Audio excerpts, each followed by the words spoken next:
શિર વાળીને, હે મિત્ર, આ તારા રક્ત વિના ચરણોમાં જો ન જગોડી દઉં તો મારું નામ અશ્વત્થામા નહીં. અને હાથમાં ખુલ્લા ખડક સાથે કાળ મૂકો અશ્વત્થામા. કાળ રાત્રિના અંધકારને ચીરતો નીકળી ગયો. મધ્યરાત્રિ થઈ 18 દિવસના સતત યુદ્ધના થાકથી સૈનિકો નિર્ભય થઈને આજે ઘોર નિંદ્રામાં પડ્યા હતા. અને ત્યાં લખાકોર દ્રોણપુત્ર પાંડવ શિબિરમાં પ્રવેશ્યો અને ઘસઘસાટ પડી ગયેલા પાંચેયના શિર એણે અંધારામાં વાળી નાખ્યા. પણ અંતર્યામી ભૈયા શ્રી કૃષ્ણ ભલું થજો એને અગમ છે. આ બધું સુભદ્રા કહે છે. અગમ ચેતી વાપરીને આવતીકાલે સવારે હવે વિજયની જય ઘોષણા સાથે હસ્તિનાપુરમાં કેવી રીતે પ્રવેશ મેળવવો એ સર્વપ્રથમ કયું કાર્ય હાથ ધરવું એની ચર્ચા વિચારણા કરવાના બહાને પાંચે પાંડવોને પોતાની છાવણીમાં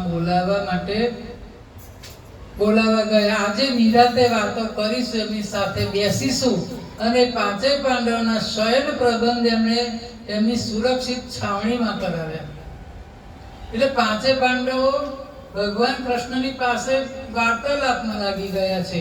અને એ સમયે અશ્વત્થામા પાંચે પાંડવો ના હતા અને પાંચાલીના પાંચે પુત્રને યુધિષ્ઠિર પુત્ર પ્રતિત અને ભીમસેનનો પુત્ર, અર્જુનનો પુત્ર, નકુલનો અને સહદેવનો, આ બધાયના માથા વાળીને લઈ ગયો. અને એમ કે આ પાંચે પાંડવો સુધા છે, પણ આ પાંડવોના પાંચે પુત્રો નાના બાળ જેવા, જેમ શ્રીફળ વધેરે એમ વધેરી નાખ્યા ને પાંચેયના માથા લઈને જાય.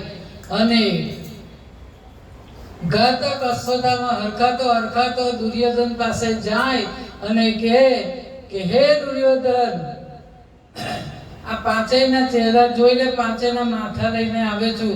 પણ દુર્યોધન એના માથા જોઈને સમજી ગયો કે મારા પાંડવોના તો આવા નાના માથા ના હોય, કુણા માથા દેખાય છે. અને ત્યારે દુર્યોધન વેર ભૂખ્યો આત્મા કકડી ઉઠ્યો અને મૃત્યુશૈયા પર પડ્યા માથું પછાડીને ઘોર આક્રમણ કરીને કહ્યું, અશ્વત્થામા, તને ફિટકાર છે, દુષ્ટ બ્રહ્મ રાક્ષસ. તને ખબર નથી કે તે વગર વિચાર્યા કેવું ભયંકર પાપ કર્યું છે.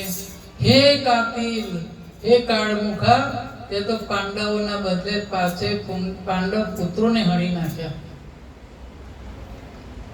નરાધમ, તને રવ નરકમાં પણ સ્થાન નહીં મળે. કુળ ઘાતક, તે તો મારા શાંતનુના વંશનો એક પણ દીપક જલતો ના રહેવા દીધો. કારણ કે 100 કૌરવો ગયા છે.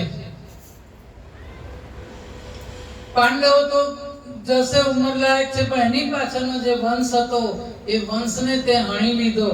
અને મારું પણ કોઈ નથી રહ્યું કે જે હસ્તિનાપુરમાં રાજ કરી શકે. એવો દુર્યોધન દુષ્ટ હતો, તો એને પણ તો એના છેવટે તો દુઃખ લાગ્યું કે તે ખોટું કર્યું.